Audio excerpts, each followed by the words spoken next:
Wasee kujeni hapa. Nitashinda nikirudia mara ngapi?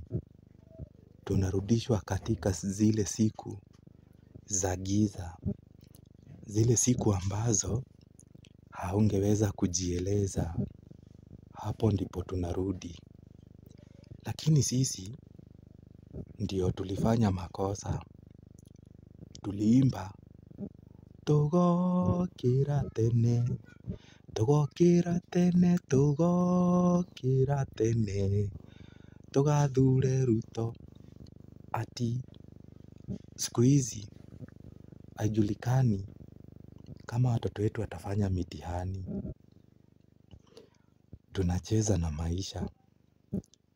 Magazeti ya leo yalikuwa yanasema ati mtihani unafaa kutungwa by mwezi wa 3 ndio uangaliwe makosa, na ili utakapokuwa ukifanywa kusikuwe na makosa mengi.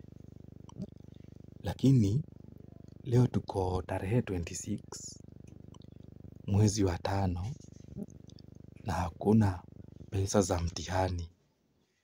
So mtihani umechelewa na na miezi kama 2 hivi. Utatungwa lini?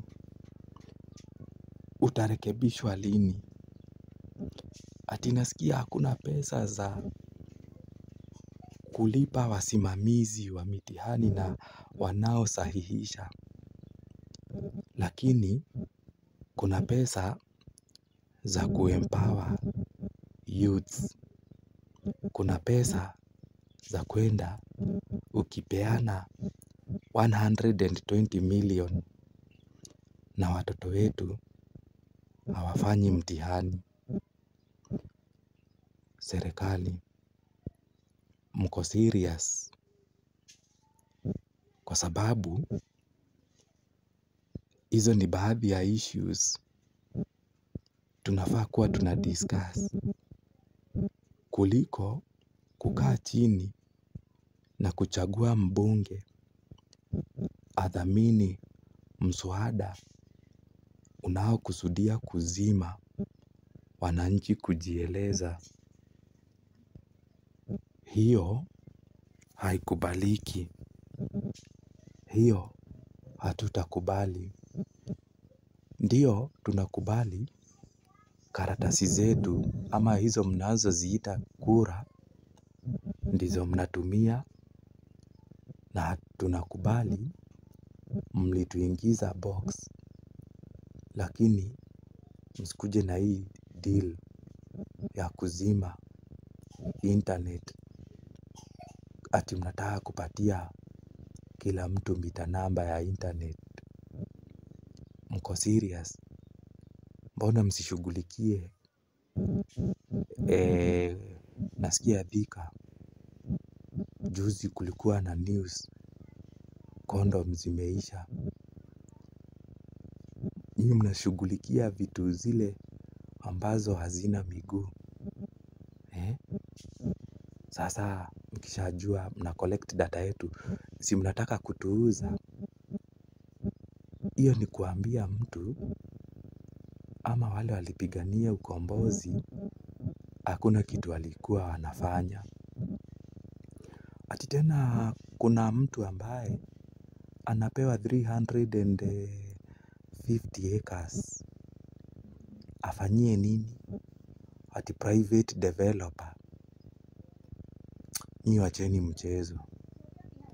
Tutajikuta tumeuza nchi yetu kwa sababu ya huyu Kaongo na kasongo zake na vako zake. Ama ni yeye amekuja kama private developer. Wajua in Kenya everything is possible.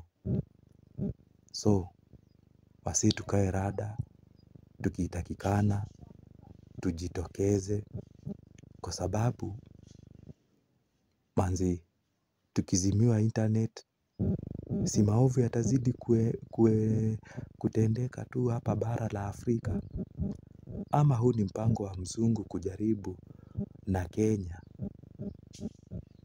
Alafu Kenya ikishakubali, bara lote lifanye hivyo. Bara letu la Afrika tusikubali, especially sisi vijana, kuzimwa sauti yetu. Watu wametupigania, wengine wakauawa, na kukubali kukandamizwa haki zetu ni kusaliti damu yao. Data yetu inauzwa wapi? Mbona iuzwe?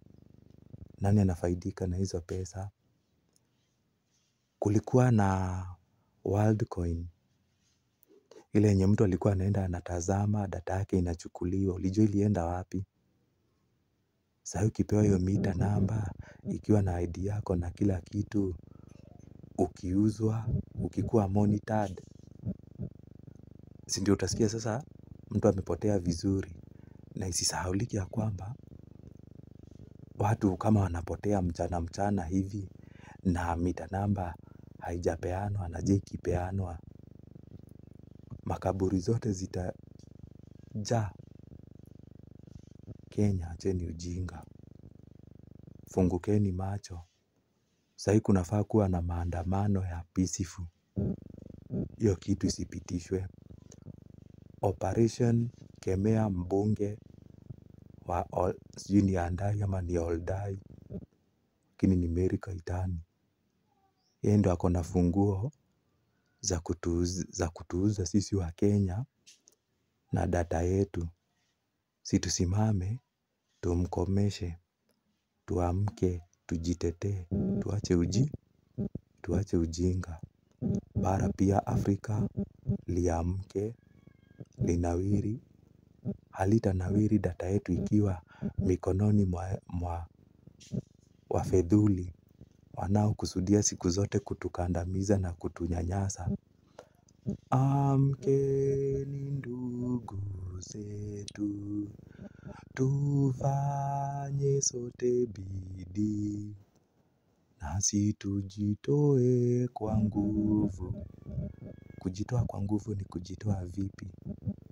Kujitoa wewe kuenda maandamano, kujitoa wewe kadamu kidogo kamwagike, alafu mambo itatulia tu. Si uchaguzi ndio kunakuanga, kadamu lazima kamwagike. Usikubali kunyanyaswa, usikubali kudhulumiwa. Simama imara, jitetee wewe mwenyewe na utetee nchi yako.